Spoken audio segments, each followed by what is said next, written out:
Woke Warrior! Coach Bailey here, WokeWarrior.com. And today we're going to be talking about something I wish I would have known back. I got going in this entrepreneur world, this making life your own for freedom. Free from the 9 to 5 and the cubicles. Nothing against jobs.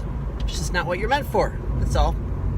You feel that something more is inside of you that you need to do. You just feel different. You just feel like you gotta get out there. A woke warrior, the one that sees the world differently. That's who you are. Something I wish I would have known back before I knew that I was an entrepreneur, knew I was meant for this world, when I got going in the entrepreneur world. And that is the three kind of entrepreneur types. Like there's personality types, there's an entrepreneur type that kind of get going. And I learned this from Ryan Levesque's Ask Method, taking his Operation Greenlight, where you find out if a market is worth getting into, starting a business is worth getting into, what are the chances of success to validate the idea that you got when you're going.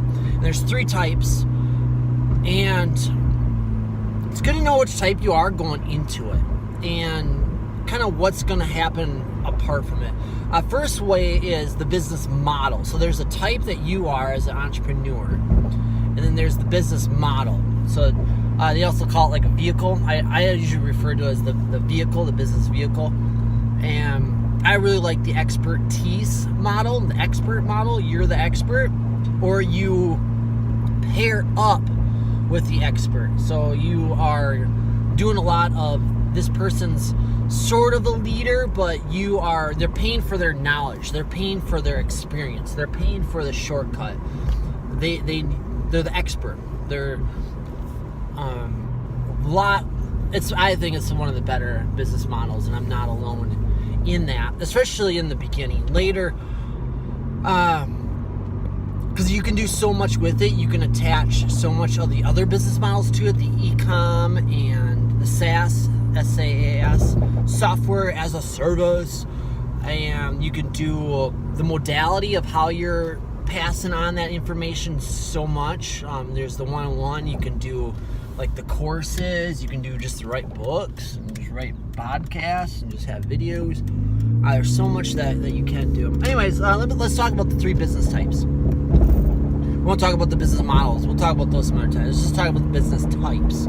Entrepreneur types. Number one is the mission-driven, and this is the person that is they exist to go accomplish something. It's usually personal experience. It's usually something they've been through, and brings up the example of the mom that was, her child got all sorts of bullied in school, all sorts of beat up and bullied in school. So mom started a business, entrepreneurship. Her mission is to exonerate schoolyard bullying, to get rid of it. That's the mission that she's on. She's kind of created a following, a mass movement, if you will, and then I don't know how she arranges to get money doing that, but this is where a lot of businesses actually accidentally become a non-profit when they do this, rather than just be like a for-profit business and then just have the business money from the business go supply it. They go like, we got to get a grant, so we got to do all that. Anyways, so that's step one there, or type one, is to be a mission. My other business, you kind of do what feels best for you. I end up in the mission entrepreneur world. I dabble, I think, in all of them for a while, and then it just kind of feels best for you. This is the mission you're on, and you would die on a hill to make this mission known. Like, it's very inner. It's very like, I gotta do this. It's a cause that you believe in, and it's kind of like, would you die? Like, if you were to, like, God gave you a choice right now, being like, if this mission that you're on, of all of a sudden it was true and you made it happen, it was in exchange for your life, would you make that choice? Like, for that woman, like, it would be, yeah, absolutely. Other things you see a lot of when they attack something like cerebral palsy or diabetes or something that they're like very like emotionally attached to. There's a lot of emotions involved in that mission, the mission-driven entrepreneur. And for me, that was why I'm in helping out moms that like struggle with like stress, anxiety, and tiredness, and stress especially, just because I watched what it did to my dad growing up. My dad it turned my dad into a monster, and I grew up hating my dad, and my dad just loved us to death, but he's just so stressed out all the time. And I've seen what it does for moms too, and I've seen like the saving grace that without stress and overwhelm and all that, what it did for mom. So that's kind of the cause that I'm on with with my entrepreneurial adventures. Then there is the second category, which is the passion.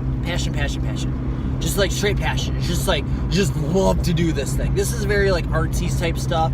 You just want to write, or you just want to do art. My sister is an example of this. So she's into the she has to do it like music. My sister's not a very good example there, but like somebody that's super into like guitar or piano or music, and they just got to do this. I see this a lot with the yoga world. People that are like, yoga's their passion. They're just like, I just want to do yoga all the time. I just love yoga so much. And then they're like, they try to become a business owner, an entrepreneur. Or they go and they open up their own facility. And they're like, oh man, like, or they become a teacher, a yoga teacher, and like nobody's showing up for their classes. I'm like, what's going on? What's going on? Like they don't understand there's a whole nother world. I guess like for me, marketing and like entrepreneurship, that's kind of like a passion in of itself too. I just love that so much, and I can talk about that stuff all day long. Just talk about it, share with it, talk with other entrepreneurs about it like that. So that would be there. Third type is opportunistic. That's it. It starts with an O. Opportunistic. And this one is very like, they see an opportunity. They're kind of entrepreneur minded. You see this a lot with I guess Henry T. Ford kind of was an opportunistic, where they just kind of see. Ray Kroc of McDonald's was very opportunistic. Like he was kind of jumping around, and if you know his story, like he just saw it. Ooh, hang on, right behind me. He was selling milkshakes, and he's the salesperson for this milkshake mixer thingy, this contraption, traveling the country and selling one or two here or there, and the McDonald brothers call him up. You should watch that movie, it's really good. The McDonald brothers called him up and says, yeah, we need to order 8 of them. He's like, oh, it's got to be some mistake. What are you talking about? That's got to be some mistake. And so you visit them, and they were like super busy, had a sandwich, got to meet the McDonald brothers, just blown away. It was just like a total system there. He's just blown away by the system, and he's like, he saw the opportunity. He like saw the future like that. So they tend to not so much get attached to it. It's not usually about them. It's usually the creation process. It's usually they're attached to the being an entrepreneur, this kind of stuff there. So those are the 3 ballparks of entrepreneur types. It's pretty awesome. I wish I would have known that. You kind of know which one you are, and then it just kind of happens for you. That's where you see the opportunistic people, is that they usually scratch their own itches first, and then they kind of like stumble upon it. I've done dabble a little bit of that one too as well. It's pretty awesome. It's been awesome, Wolf Warrior. We will talk to you next time. Catch you later.